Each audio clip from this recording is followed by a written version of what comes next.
Hale. I've got a couple of roles. I'm CEO of a company called IT Masters, and I'll explain who IT Masters is a bit further along. And I'm also an adjunct senior lecturer at Charles Sturt University. Just in that picture there, the chap on the right in the lovely hat is Dr. Irfan Altaz. He heads up the School of Computing and Mathematics, and he's the key driver at Charles Sturt behind the development of these courses. He gets to wear that lovely hat because he is a doctor. And the guy in the middle, Scott Anderson, he's the first ever graduate we had from these courses way back in 2004.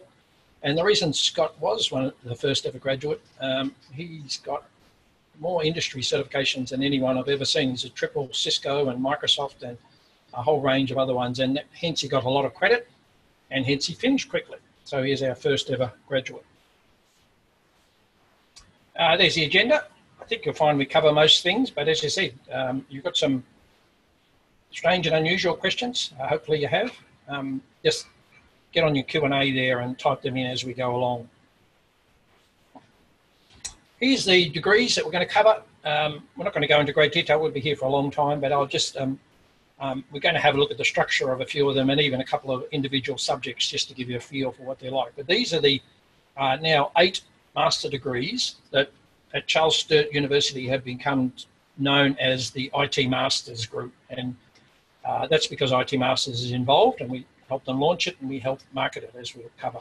So first two around security. We had a Master of IS Security, very, very popular. And we've just launched a Master of Cybersecurity, and that's looking fantastic. I've got to say it's early days. They don't start till next year, but wow, lots of interest in it, and not surprisingly, because that's the big growth area in IT at present. If you look at the census figures from the Australian Bureau of Statistics, you'll see the big growth in that area, not only in numbers, but also in how much money they're getting paid. Master of Networking and System Admin, that was the first one we ever had, and still very popular, typically for system admins. And I should have mentioned when we talked to the security, what's the difference in those two security ones? Well, the second one is for people who do security, but also management. So they're managing, well, they might be a system admin, they might be a manager, but they've got to be, as everyone has to be in IT these days, strongly across the security function as well, or maybe looking at even moving into that area. And as you'll see, we'll look at the Master of Cybersecurity. That is a pure 100% cybersecurity masters. It's full on, get your hands dirty and use all the different tools and have a look at the latest in cybersecurity. We got a cloud one. Again, that was early last year. It's been a bit quiet starting off, but it's starting to build. Number 5, a very popular area. It's our number 2 area in terms of enrolments, the Master of Project Management. And we, as you can imagine with their name, focus on IT project management. But we've had lots of other project managers graduate from that as well. Again, if you look at the census data, you'll see that's number 3 after IT management and cybersecurity in terms of growth. Massive growth over the last 10 years, both in numbers and in what they're being paid. Then we got a couple of management ones. The first one, the MBA Computing, is for senior managers, typically someone who's probably in IT management looking to move into executive or is already in executive management positions. CIO type positions, senior IT management. And the Master of Management IT is, target audience for that is really supervisory, people moving into management, IT management. You know, they've, as often the case, unfortunately, they hit a bit of a ceiling with their IT side, their technical skills, and the only way up from there quite often is to go to the dark side to move into management. So that's a course designed to help them do that.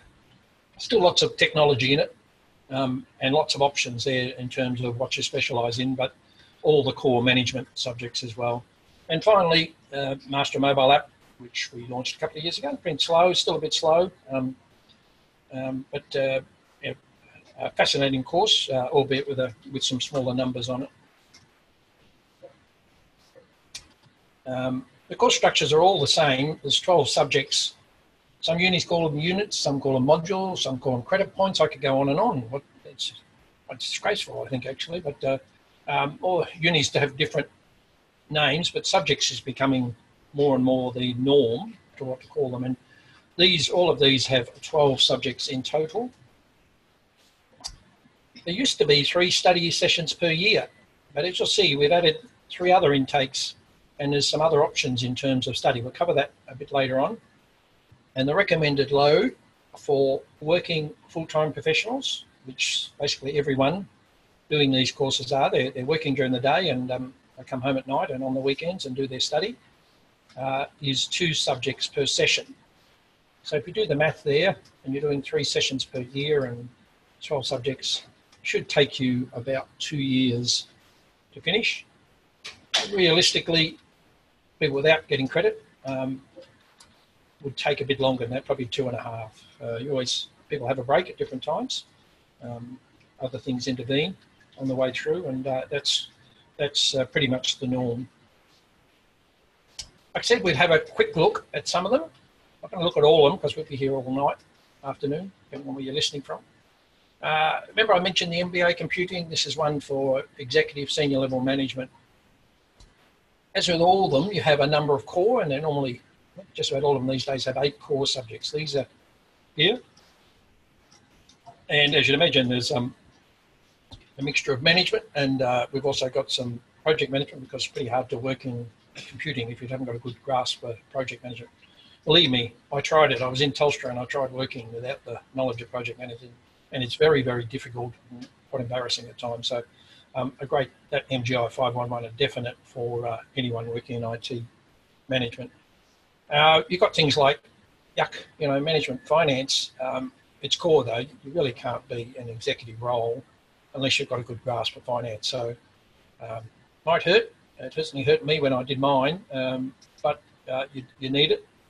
And then some typical management ones, and then you've got 2 groups of electives, and there's actually a bigger pool to pick from if these don't work for you. You've got 2 what we call industry subjects. What is an industry subject? Well, an industry subject is one where IT masters sources an industry-based, what they call casual lecturer to deliver it. That means, for instance, for cybersecurity management, someone like Jeremy Costa is one of our alumni. He's working in a senior security role. Used to be CIO for TPG one stage, and at night, I don't know how he finds the time, but he comes home and lectures in a number of the subjects, including that one, cybersecurity management. And the same with the project life cycle and the project management ones there. These are working project managers who working on projects during the day, and then they come home and share their experiences with you at night and their knowledge on the way through. So that's one of the fundamental difference in these masters, is a very strong industry-based component. So all of those subjects in there, and a number up the top here like MGI 511, anything with MGI is an industry-based one as well. And then you've got some academic subjects to pick from, some fantastic subjects in there. It's academia do really, really well. It's this type of stretching you in different ways in areas like IT strategy and marketing, forecasting, that type of thing. Very interesting one on toxic leadership. And I just talked to someone that did it, and he said, there was a lot of talk about how to be a toxic leader, but that's not really the purpose of the subject. It's really so you can identify what a toxic leader is and try to help not to become one yourself. Master of Project Management, remember I mentioned, big growth area, not for everyone, but wow, numbers are going through the roof and their pay's going through the roof. I always say to people who ask me about a career in IT, project management, you'll never be able to work if you can stand the stress, because it is a pretty stressful, full-on type job. So anyway, as you can imagine, we've got a mixture of management and project management subjects. As with virtually all the industry subjects, the project management ones are based around a series of industry certifications. For instance, MGI 511, again, Project Management Fundamentals, based around the Project Management Institute's Project Management Professional certification, which is would be the #1 industry cert. So the idea there is you study that on the way through, and at the end you want to go off and you can actually sit the certification, pick it up. But because we can take you a lot further than that, and there's a whole lot of case studies, and you'll see some of the objectives later on. They take you a lot further than a multi-choice exam can do. So that's at MGI 511. Then you've got two groups of elective again. Remember we said the industry ones. Again, as you'd imagine, very strong. And the reason we've been so successful in this area is we have such a strong suite of project management based subjects. They're not cheap to develop them all, but that's what the differentiator is. One of the big differentiators. Not only are they delivered by industry experts, these ones, the industry-based ones, but they are right up to date, and there's a wide range for them. For instance, a good example there, MGI 531 Project Recovery. That's a new subject coming in 2018. What a fascinating topic, you know. Some people might like to think the projects all run beautifully, but it's not actually the case. There's lots of issues, and that looks at the, best practice in terms of firstly identifying if you've got a problem, and then what the hell to do about it when you've got one. What are your options? Who do you talk to? How do you analyse what's going on? And then you've got, again, your group of academic electives. Pick two from that, 2 and 2, and 8 should make 12. That's your 12 subjects. And the final one we'll have a look at is the newest one, which is the Master of Cybersecurity. Only just launched tomorrow. We're getting some very good numbers on it, but that's not surprising. I saw the Australian Computer Society put a report out recently saying Australia by 2022 will need another 11,000 cybersecurity people. Now, that's not all experts, but in a whole range of different areas. God only knows where we're going to get them from, but maybe we can help a little bit with this Masters. As I said, I mentioned earlier, this is absolutely full on cybersecurity. Have a look at the subjects here. There's nothing, what I call fillers in there. They're all absolutely based around this area. And by the time you graduate with this, you will know cybersecurity up, down, and around. Designed primarily for people, typically a lot of systems admins moving into cybersecurity as a career option.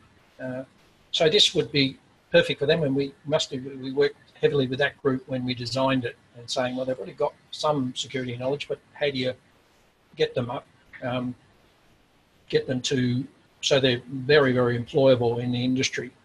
And most of these, again, are built around industry certifications, hacking countermeasures, IT 516. The EC Council has a certification in that.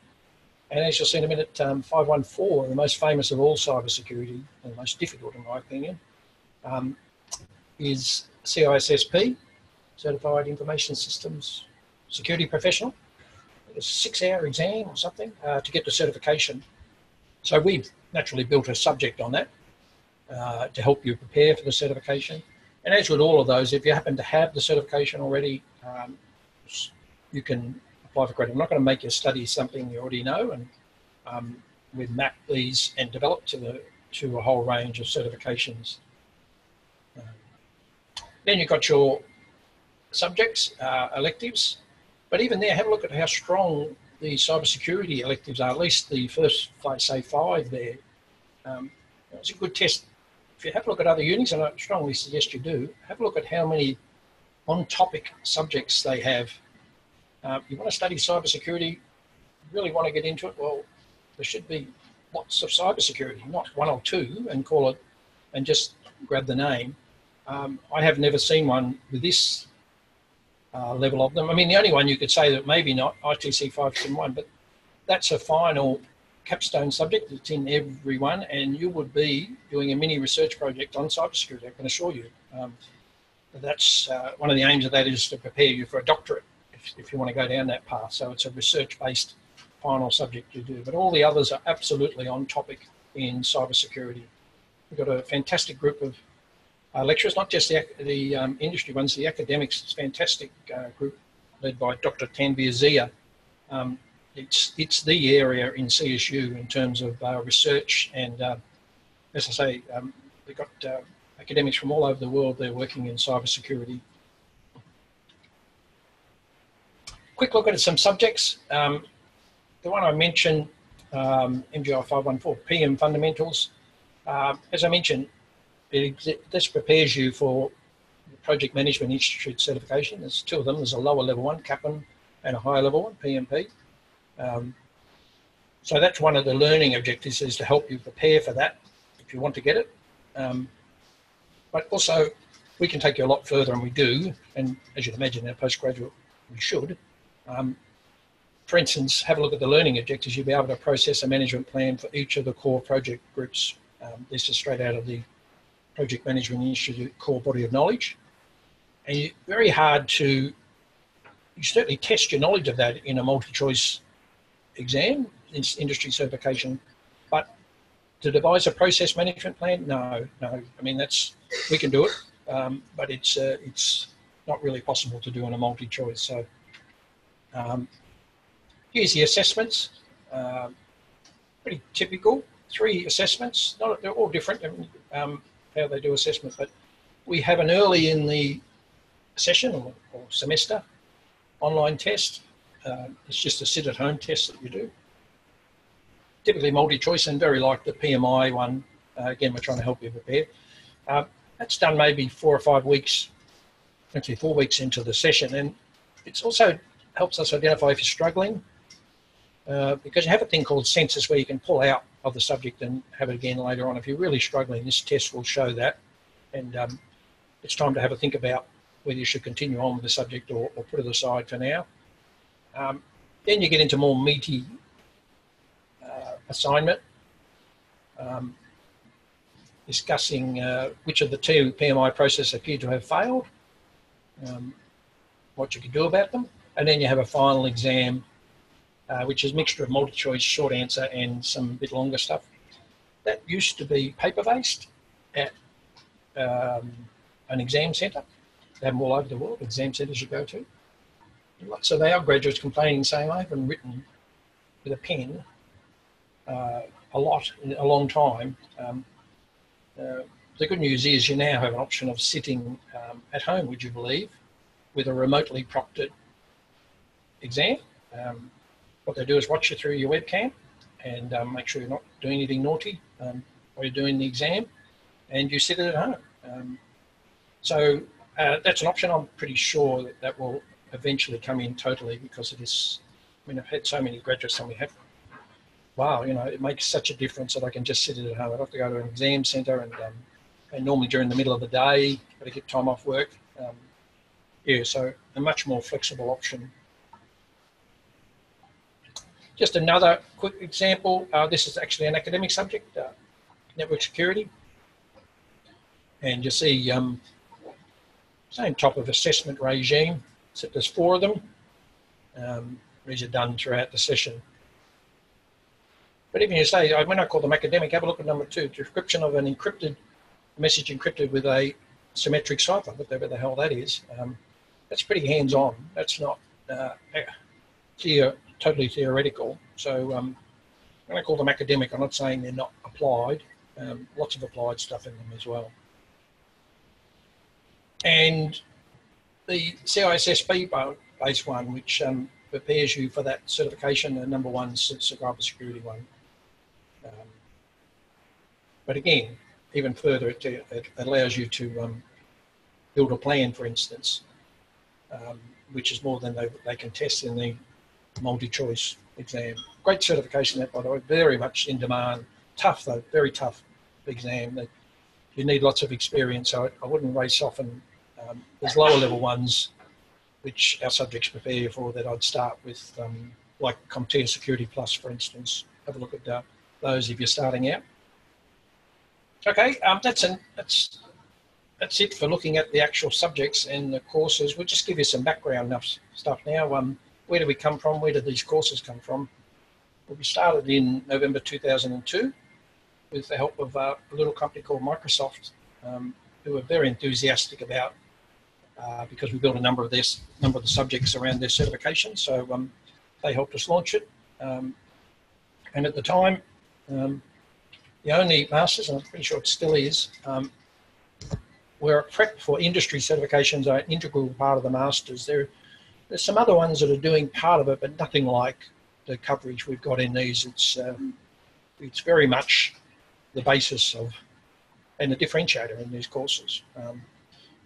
The big advantage it gives us, as I say, not only that we use the industry-based people, the stuff is right up to date. It's got to be, because we get some nasty messages if we prepare you for a sort of industry certification and then you turn up and we're actually preparing you for the year before.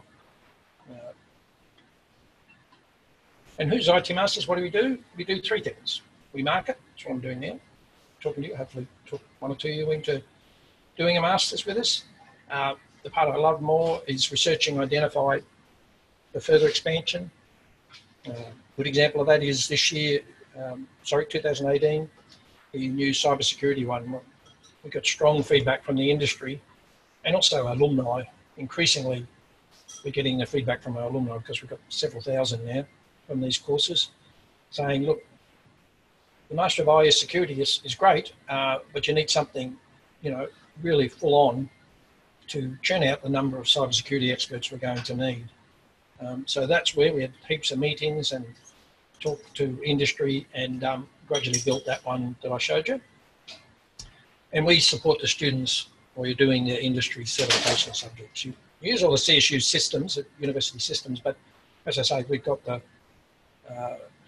we actually employ the casual industry-based lecturers to deliver the subjects.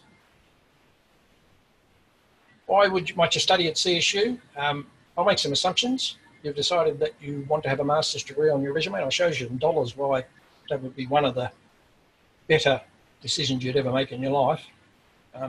You want to study via distance. So often the case in IT, you're traveling, you can't get to a classroom.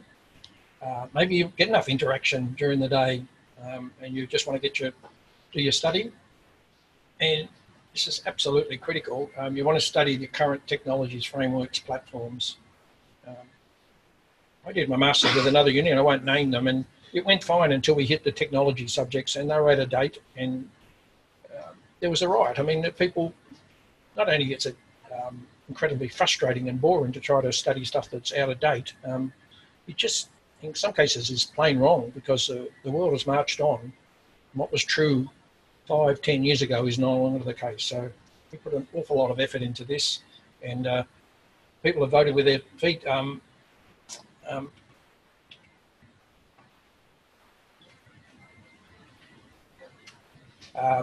Yes, they voted with their feet because Charles Sturt University has easily the largest number of distance ed students, and I think this one's missing, but there's actually another graph there